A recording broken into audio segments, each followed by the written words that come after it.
Hi everyone, I'm your host Dr. Haider Shah, and on behalf of Center for Academic Learning, Writing and Support Services, Kalwas, I welcome you all to this webinar. Thank you for joining with us. Today we have very interesting topic, and I'm really honored and to welcome and introduce our distinguished guest speaker, who is going to talk about the econometric methods, which are very much important for everyone in order to understand the analysis. So before we start, I would like to thank Galvas for arranging such enlightenment sessions and for their support and providing us such a wonderful platform. And now Galvas has become a symbol of hope and a great gift to the community and great opportunity for students, researchers, and professionals for a source of new knowledge, guidance, and helping our community to shape them in a better way so that they could contribute to the world at large as well. So today we have very special, very professional, and who has the amazing personality. He's currently serving as a senior associate professor in Department of Management Studies, Bahria Business School, Bahria University, Islamabad. He has earned his PhD in economics from Pakistan Institute of Development Economics, Islamabad, with dissertation title The Intellectual Property Rights, Technology Transfer, and Economic Growth. His main research area are economics, international trade, and econometrics.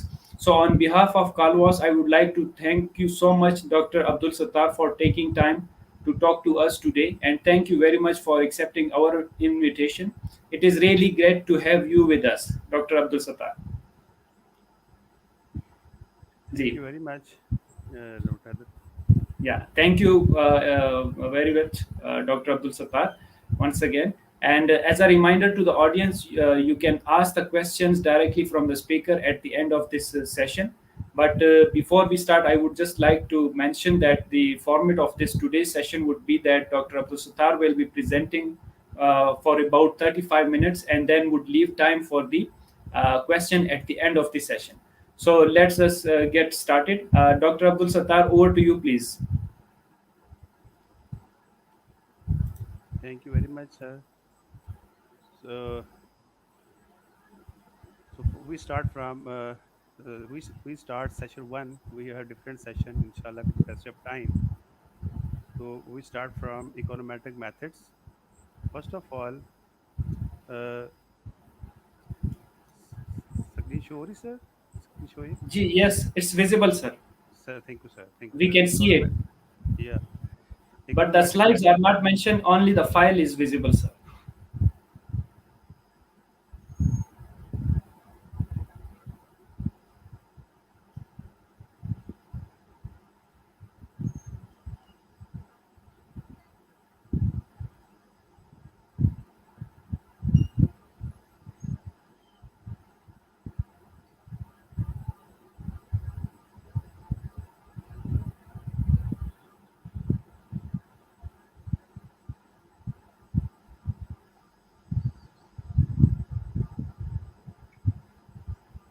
Sir, is it okay?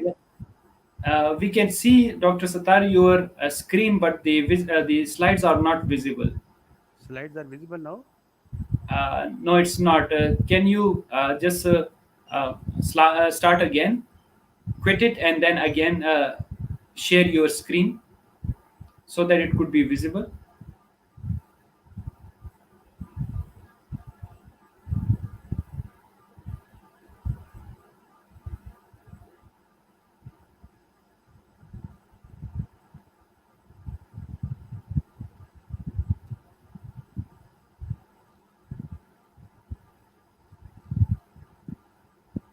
Is it visible now, sir?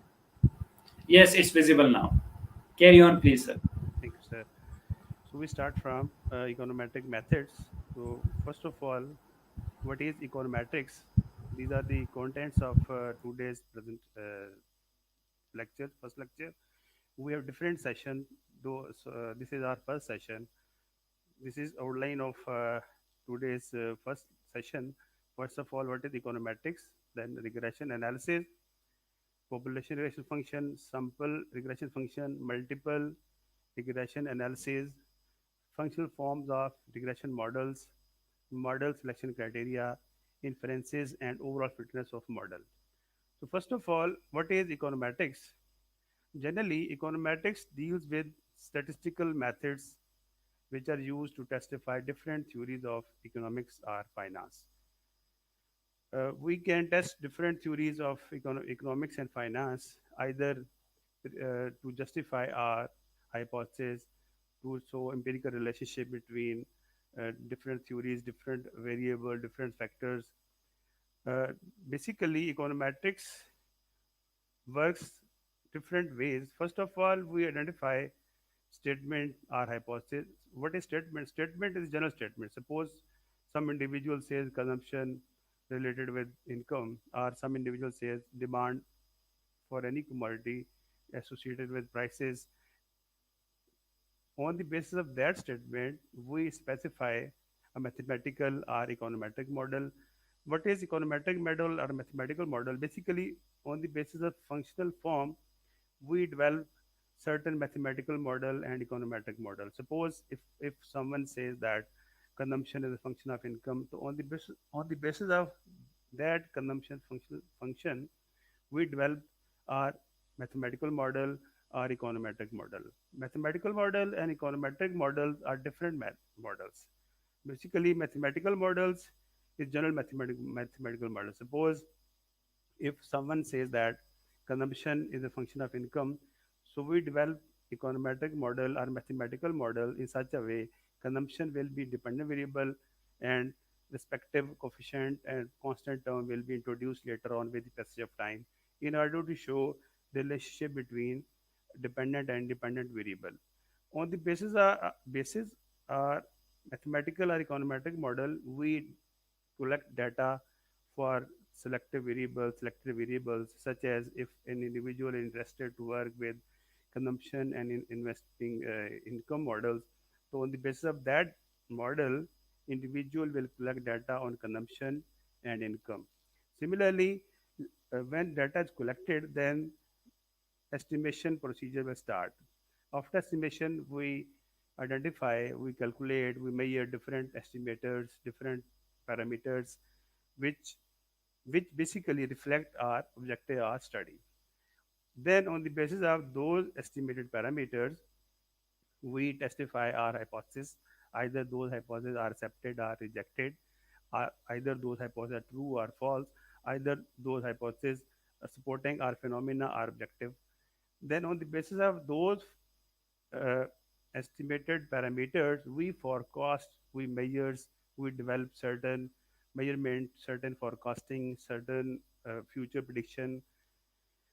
Finally, when our analysis done, then we conclude our findings on the basis which we basically want to examine on the basis of our objective, our problem statement, our objective problem statement, our question, and so on. Finally, when studies has conducted, then we develop policy recommendations on the basis of our findings. Basically, this is a framework, basic framework of econometrics, which generally used while testing or measuring or numerical analysis of various economics or finance theories. Before going into further analysis, further discussion, basically econometrics starts with regression analysis. Regression analysis is a main pillar of econometrics. What is regression analysis? Basically, the regression analysis shows empirical relationship between dependent and independent variable. In terminologies of econometrics, dependent variable is sometimes called a regressant and independent variables are called regressors. Similarly, in the terminologies of econometrics, dependent variable is sometimes called endogenous variable, sometimes explanatory variable are called exogenous variables. Sometimes we call it response variable as a dependent variable and stimulus variable as independent variable. But in econometrics, generally 99.9% time we use dependent and independent variables. Suppose if an individual is interested to examine empirical relationship between wage and his level of education, then wage will be is dependent variable and education will be independent variable. With the passage of time, uh, generally in econometrics, we show x as independent variable and y as a dependent variable. These are general terms, but according to our objective, these general terms can be changed with the passage of time, such as suppose k y equals to beta naught plus beta 1 x1 plus mu, where y is dependent variable, x1 is independent variable. But if we are specifically examine our objective, suppose y is our income and x1 shows level of education, then we can empirically examine the relationship between education and earning.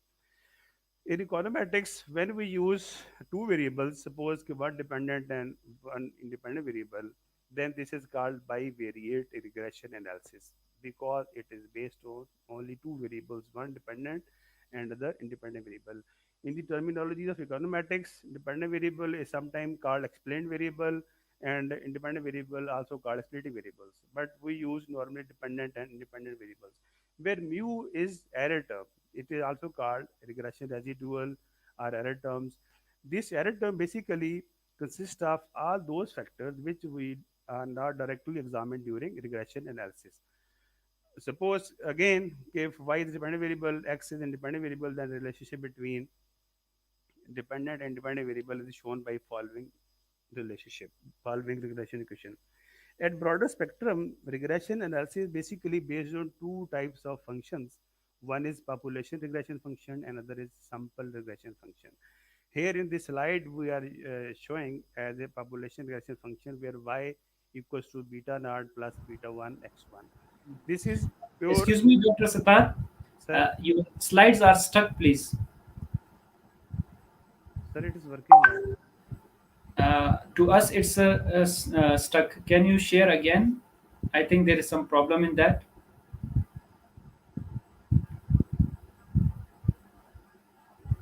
Yes, now it's working. Thank you, sir, it's working now. Yeah. So, Thank you. population regression function, uh, population regression function uh, equals to which is shown in the following slides. Population regression function equals to beta naught plus beta 1 x1 plus mu. Basically, there are two types of, again I'm saying there are two types of regression function. One is population regression function, another is sample regression function. Population regression function, normally in population regression function we generally have general parameters without any estimation, such as y equals to beta naught plus beta 1 x1 plus mu. Suppose if we say that y is your consumption and x is your income, mathematically or this is econometric model. In econometric notation, we use error term, whereas in uh, mathematical model we do not use error terms. So this is population regression function. But once this population regression function is based on given data on given variables by using ordinary least square method, then it becomes sample regression function. Basically, OLS is a method for measurement of simple regression equation.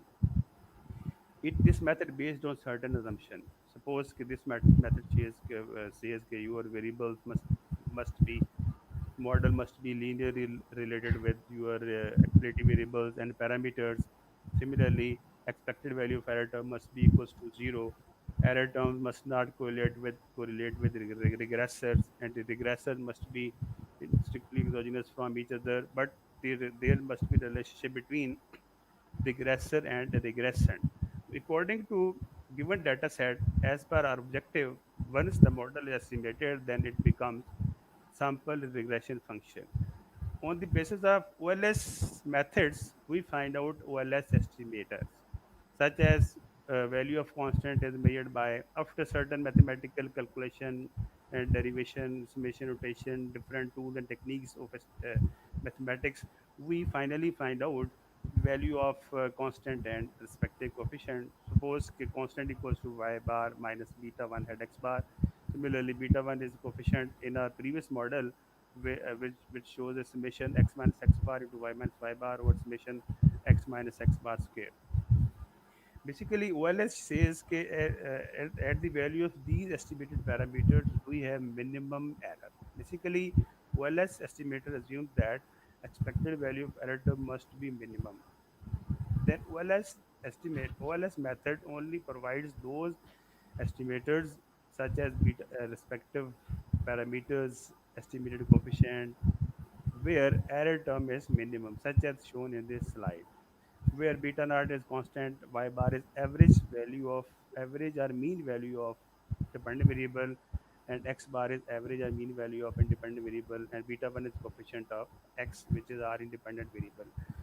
Normally, these x and y variables can be your objective variables, such as if we say y is our income, income and x is our education, or we can say that y is our consumption and x is our income. Similarly, we can use different variables as per our objective, as per our hypothesis, as per our requirement. Again, s- from simple regression analysis, we generally move towards multiple regression analysis. And in maximum research, students use multiple regression analysis. Now, multiple regression analysis, again, Dr. this is a Satar, very your slides are again stuck, please. Yes, now it moved. Thank you. thank you, sir. In multiple regression analysis, when more than one equations are estimated, then it is called multiple equation regression analysis. Suppose if an individual estimate, let's suppose wage is a function of education. This is one functional form. On the basis of this functional form, we can develop one equation. Similarly, if wage is function of education and experience, on the basis of this functional form, we can develop another equation. Similarly, if wage is function of education, experience, and training, on the basis of these different functional forms, we can develop different regression equations. In a system, if we are estimating three different equations with same dependent variable, then it is called multiple equation system. But in the same equation, if we include more than one variable, such as wage is a function of education, experience, training, and so on, then it is called multiple regression analysis. In research, mostly students use multiple regression analysis, which based on more than one expected variable with one dependent variable. Suppose in multiple regression analysis, this is, for example, y equals to beta naught, beta 1 x1 plus beta 2 x2 plus beta 3 x, beta 3 x3, whereby you a dependent variable and x1, x2, and x3 are different independent variables. Suppose if we assume that y is income and x1 is education, x2 is training, and x3 is experience, by using data on wage, experience, education, and training, we can estimate this multiple regression equation, where beta net is constant, beta 1, beta 2, beta 3 are respective coefficients. In the whole, these are called betas are called partial regression coefficients, where mu is error term, which consists of all other factors which we are not directly examine into our analysis. Dr. Satar, I think there is some problem in the network. That's why the slides are not moving. Can you move it manually, please, so that we could have, yeah, please move it manually so that we could be aligned with you. Thank you. Sir, it is fine now. Yeah, it's completely fine. Please Yeah. go ahead. So thank you, sir. So on the basis of functional relationship between regressor and regressant, we have different functional forms of regression models. First of all, first form of model is linear model. In linear model, both the regressor and regressant appear at level are in linear form. Suppose y equals to beta naught plus beta 1, which is constant, plus beta 2x plus mu. Here, both regressant and regressor appear at level. In this model, interpretation will be conducted in such a way that unit change in regressor cause respective beta unit change in regressant. Suppose if x, which is your explanative variable, if increases, then change in y will be equal to beta 2. Similar, next type is linear model. May again we have example, okay, y equal to suppose 1.5 plus 0.15 x2. If x increase or decrease by 1 unit, then y will increase or decrease by 0.15 unit. Since the relationship between regressor and regressor is positive, therefore value of x. Due to change in x, value of y will change accordingly. Normally, in the regression analysis, we regress dependent variable again regressor, and accordingly we find out respective coefficient. Next type of model is linear log model, which is also called lean log model, or we also call it level log model. In different books, we have linear log model, lean log model, or level log model. In this model, dependent variable or regressant appear at level, whereas independent variables or regressor appear at log, such as y equals to beta naught plus beta 2 ln x 2 ln x plus pu, where x appearing in the log form. While interpretation, percentage change in regressor, which is your x variable, equals to beta 2 unit change in uh, y. Suppose if x increase or decrease by 1%, then y will increase by 0.15 unit. Next type of model is log linear model. In log linear model, dependent variable appears at log, whereas independent variable or regressor appear at level, such as ln y equals to beta 1 plus beta 2 x plus mu, where unit change in regressor, which is our x variable, cause beta 2% change in regressant, such as when x increase or decrease by 1 unit, then regressant will increase by 0.15%. Next model, next type of model is log log model, which is also called double log model, which is also called growth model. In such model, both regressant and regressors appear with log.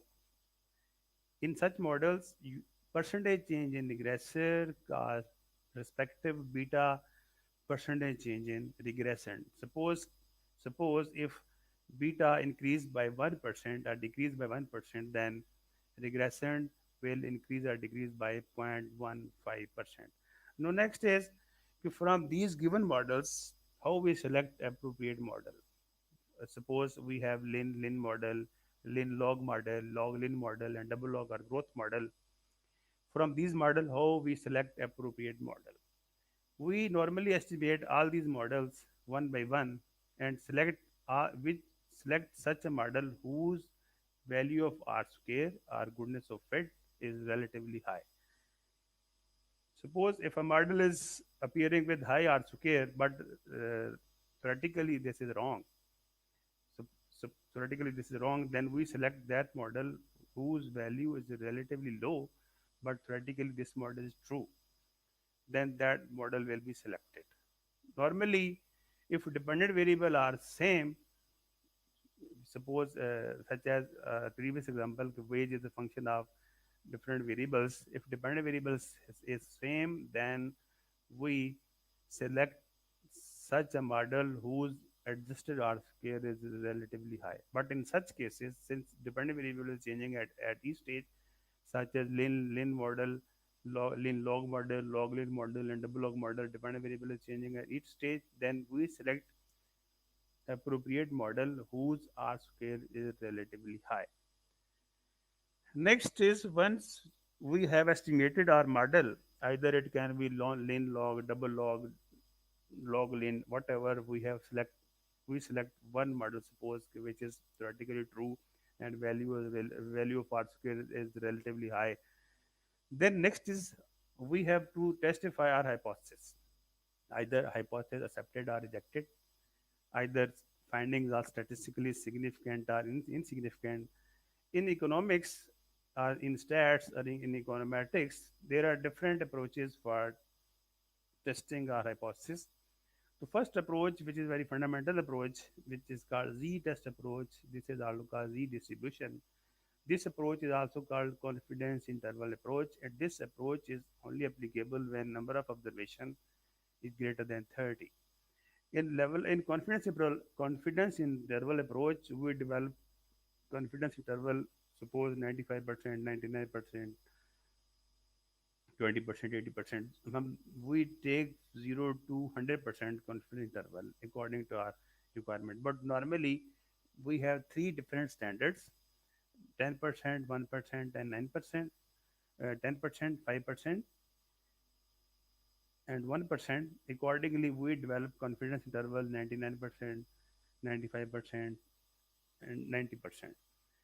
So this is confidence interval approach in where if we have more than 30 observations.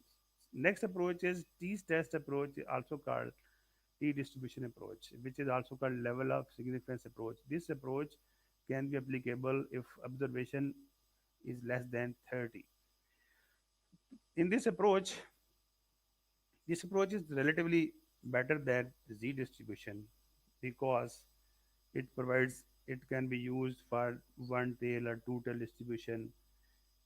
When our alternate hypothesis is greater than zero, then we use right tail.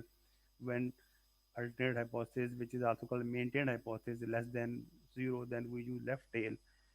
Level of significance approach can be tested on three different convention standards such as 1%, 5%, and 10%. Normally, 5% is used in economics and finance, and 1% is used in quality standards products testing procedure, and 10% is used for political survey or demographic studies. Next approach is p-value approach, which is very common approach in software. We normally estimate our empirical analysis, our regression analysis by using different softwares. In softwares, we use SPSS, data, and different approaches for testing, for estimating our models. P-value method is most common approach and very usable and very useful while using software. In p-value approach, we use normally that if p-value, probability value, which is also called, if it is less than level of significance, and which we use normally 5% or 0.05. If p-value is less than your level of significance, then we say that our individual coefficient, individual variable is statistically affecting the dependent variable. This here remains same for all t-test, z-test, or p-value method. That if estimated values which we estimate during t-test, z-test, if greater than critical value, then we reject our null hypothesis. Otherwise, we do not reject our null hypothesis. Once we reject null hypothesis, then statistical findings remain significantly different from zero. Otherwise, insignificant from zero. P-value method is most appropriate. At the same time, at the spot, we can decide either our individual coefficient is statistically affecting or not. The next method is which is 2T rule of thumb. 2T rule of thumb. This method says that if degree of freedom is more than 20 and level of significance is 0.05, then we reject our null hypothesis if t value in absolute term is greater than 2. Remember that here, according to 2T rule of thumb, we decide if t value in absolute term is greater than 2, then we reject the null hypothesis and statistical findings will be different from 0. Or we can say that statistical findings will be statistically different from 0 and effect of individual coefficient, individual variables remain significant on dependent variable. Finally, we will see in inferences that how overall fitness of model, how we examine overall fitness of model. Overall fitness of model is examined by using F statistic. F statistic basically shows overall fitness of model, which can be calculated as mean square regression or mean square errors at given level of significance when value of x is statistically significant, then model will be best fit. Otherwise, model will not be best fit. So, thank you very much. This was fundamental overview of regression and statistical analysis of econometric theory, that how it works at fundamental level. Yeah. Thank you, sir. Thank you very much, Dr. Abdul Sattar. You explained very well, and I was so highly engaged what you were discussing. Actually, most of the time when student they come to us, what problem they bring to us is they don't have the fundamental understanding of these different concepts, which you explain very well. You explain each and everything in a detail.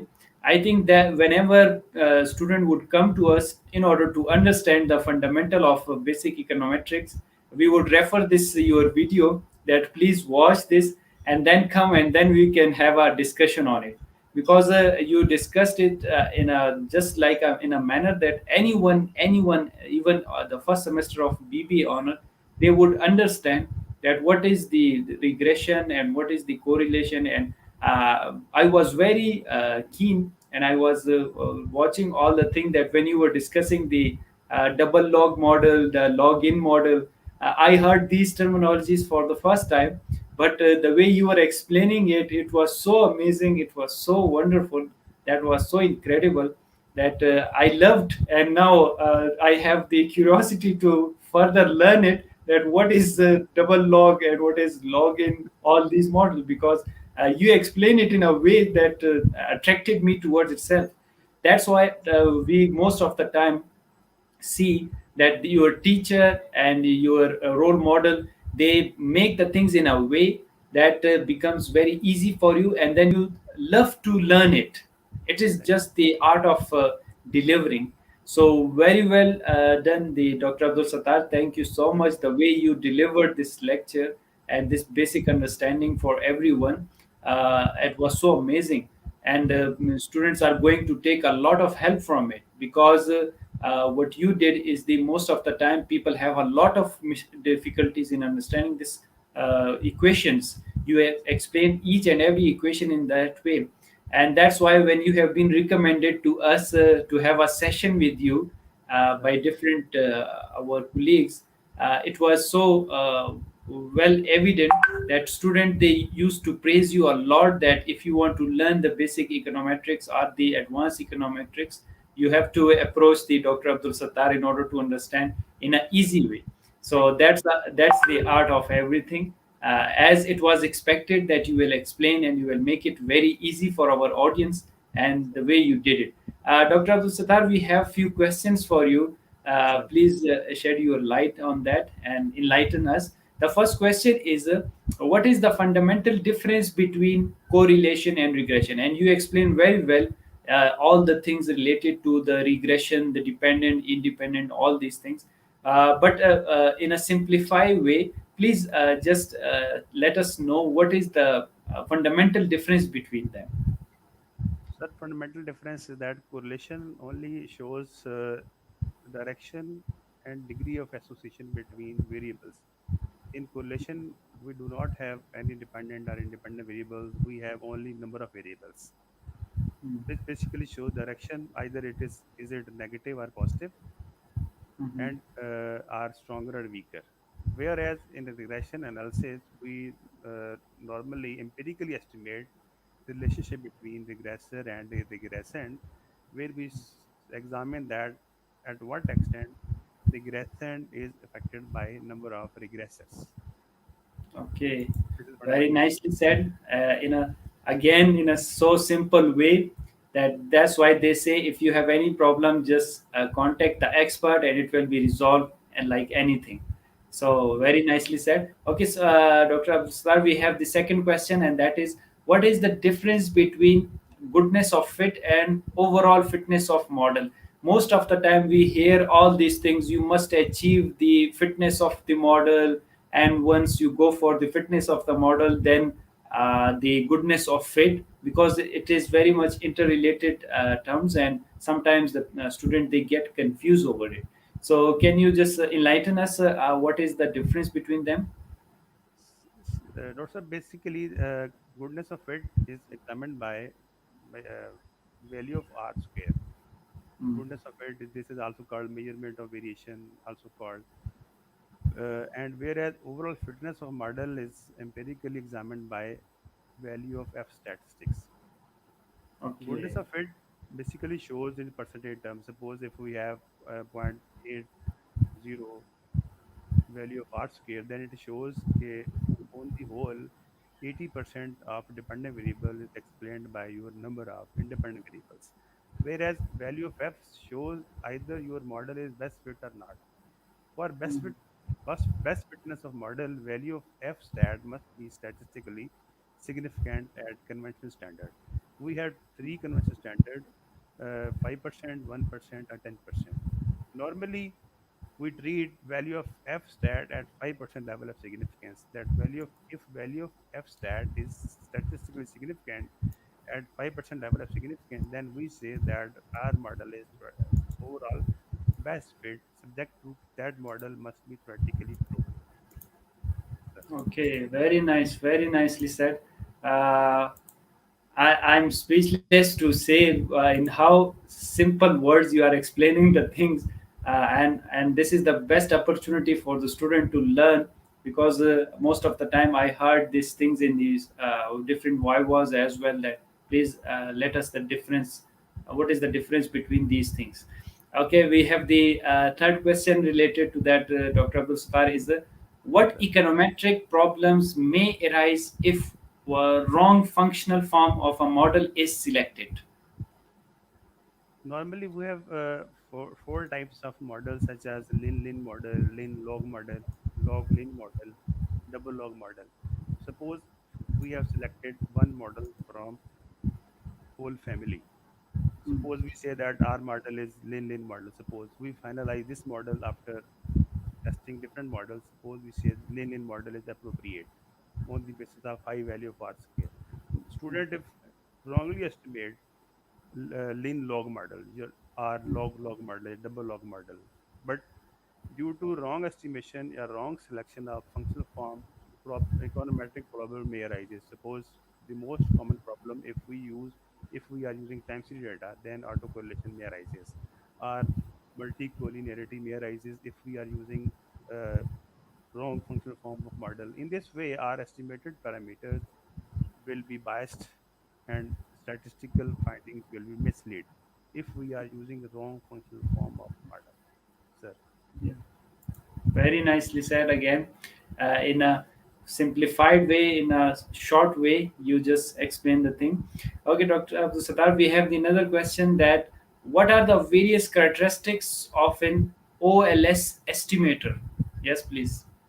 So, OLS estimator basically are our estimated parameters. When we estimate a regression equation by using OLS method, which normally assumes that expected value of error must be zero, covariance of error must be zero, there must be no autocorrelation, no autostaticity, no multicollinearity, and so on. If we, under these assumptions, if we estimate our model, then our estimated parameters will be linear, unbiased, they must have minimum variance, and statistical findings will be appropriate. Yeah. This is usual symptom of best linear unbiased estimator, that it must satisfy, if it is satisfying all OLS assumptions, that then it must be blue. Blue mean best linear unbiased estimators. Sir. Oh, very nicely said. Very nicely. Okay, Dr. Abdul Sattar, we have another very important question. Most of the time, the student they ask that question. That during research analysis, which types of data are used? Normally, we use different types of data set during regression analysis. There are different types of data set. Data set can be your time series data. Time series data has different frequency, that can be annual, biannual, quarterly, weekly, monthly, subject to our requirement.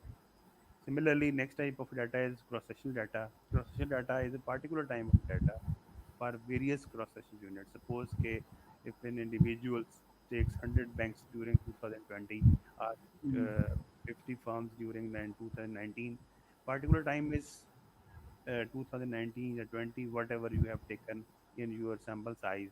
And cross-sectional are different entities, objects which we take normally at a particular period of time. Next is pooling of cross-section. Pooling of cross-section, we pool various cross-section at different times. And the third final type of data is panel data. In panel data, we use over a period of time for various cross-section units. In panel data, normally number of observation will be equal to number of cross-section into time period. But in pooling of cross-section, And cross-sectional data, normally your number of observation will be equals to your number of cross-sectional units. Suppose if individuals take 100 entities, then number of observation will be 100. If we use 20 banks, the number of then observation will be equals to 20. Whereas in time series data, depending upon your time and frequency of data, number of observations change. If suppose individual take quarterly data for 2000 to 2010, then accordingly 11 into 4 will be the observation. Whatever we have times, and accordingly what is your frequency of data, accordingly we have number of observation in time series data. Sir. Very nicely said, Dr. Abdul Sattar. And I could see that such a difficult question you are addressing so softly and so lightly. Can you tell us the secret from where you have learned such a vast knowledge with the passage of time? Can you recommend any books or mentors, or what you have your strategy have been? My main mentor is my teacher, Dr. Tazar Ahmed, who is Okay. currently serving at University Islamabad still as State Bank Chair. I learn Wow. a lot from Dr. Tazaz in econometrics. I know I have read about 4 courses of econometrics from Dr. Tazaz during my master PhD program. Oh, Plus, wonderful. recommended books are basic as per our Dr. Saab applied econometrics book, Stereo Hall की book है. Then we have good basic econometrics of Gujarati and Woolage Mhm. based Okay. introductory econometrics. And in finance, we have applied econometrics by uh, various authors, fundamental econometrics books. So basically, Okay. we learn from books, from teachers, from various studies, and from colleagues like you, and so on, sir. Very nicely said, very nicely. And most of the time, Dr. Abdul Star, that's my personal question. Most Okay. of the time, why the students are so afraid of econometrics when they hear the word econometric? Why there is the general impression that it's going to be very difficult? What is the thing which people make scare regarding that? I think they'll due to lack of confidence. Normally, Mm. they are afraid that either that it may be theoretically wrong, theoretically Uh, true, and how we can justify are these findings are true or significant or not. Our result will be how much like this that. If I yeah. think if properly the student are properly guided and they are asked they and we develop their confidence, I think they can individually work their exercise individually as Yes. well. Yeah. Yeah, and as you mentioned, when you have the great mentor, like you had been very lucky that you had such a great mentor, and it made very easy for you. So Yeah. the same thing goes for you. That I used to hear in this Bahria Business School, that if you want to learn econometric in a simple way, go and see the Dr. Abdul Sattar. So that's a popular slogan over there, and I used to love that because you are my senior, my colleague, my mentor. We learn from you, and the way you explain the things with a smiling face. That's what I like about you very much. That you are a very humble person, and you explain each and everything to every student at any time. That's the greatness of you. And Thank the same thing which you mentioned is the, yeah, I do believe that there is something theoretical lack of understanding, because they might feel it a bit difficult to understand. And secondly, what I used to say, that mentors has a great role to play, because they can motivate you or they can demotivate you, but the way they present the thing, the way they carry themselves and all these things, because you play a model role over there. And then when students see that it's very easy for you, and you have a command on it, and you are recommending the different books and all these things which could help them a lot. So they get it very easily, and they have a passion and attraction towards the things as well. Having mentor like you in the classroom, I would love to attend your class, even it is for 10 hours consecutive, you, because you the way you speak is so lovely, and sir. one wants to hear you again and again. Thank you very much once again, Dr. Abdul Sattar. Finally, what is your message to the world as a researcher, trainer, learner, and professional? Message is first develop theoretical background for any empirical analysis. Then examine your objective according to your methodology and estimate your data to fulfill your objective by using proper software. If you are using proper software, then proper software will guide you properly. If your objective are not estimatable according to your proper software, then you can't find out your conclusion and recommendation. When similarly, develop your findings on the basis of theory, then estimate your theory according to your objective and your findings. Yeah, very nice message. Wonderful. You have summed up everything in just few sentences. Very nicely said. Okay, Dr. Abdul Sattar, if someone wants to contact you, Sir, or what do you recommend? Your email I am address, or what? sir, Please. sir, I Yeah. am available through WhatsApp and email address both. Okay. Definitely, they could ask us as well. We will provide your email address and your information so that they could have I am an available. interaction I with am you. available In order, through WhatsApp yeah, and email, both ways. yeah, we will just provide your credential to them, the your number as well, so that they could take help in future if they want to learn the basic or as well as the advanced version of the econometric Sure, methods as well. sure, sir, sure, Yeah, sir. thank you very much once again. Thank So, you, sir. in the last, I would say that Sir, it is extremely important to have a command on analysis part and particularly the econometric methods and all the content of regression and the correlation, all these things which the Dr. Abdul Sattar made it very easy for you people. If you have missed it, again, I would say that this video will be there for lifelong. You can always watch this video in order to understand the basic understanding of the econometric methods, and you will learn all these things for your viva and for your upcoming career as well. And this is our just the first session which we conducted, and we will have the series of this session. In second session we will be taking up another thing, the third one, the fourth one, and Dr. Abdul Sattar is kind enough that he is giving us his precious time in order to guide our community, particularly the research community and the world at large, because of Dr. Abdul Sattar and we are on the one page that we should contribute to the world and we should have this planet in a better position because of our own presence. So that comes to the end of this session, and that is all we have time for today. Thank you again, Dr. Abdul Sattar, for welcome. sparing up your precious time and talking to us. I would like to thank our audience who join us. If you have additional question about the information shared today, please email to us, or you can contact with the speaker directly through his email or on social media account as well. So thank you very much. Stay blessed. We will be coming up with more sessions in future as well. Stay blessed. Bye bye. Thank you.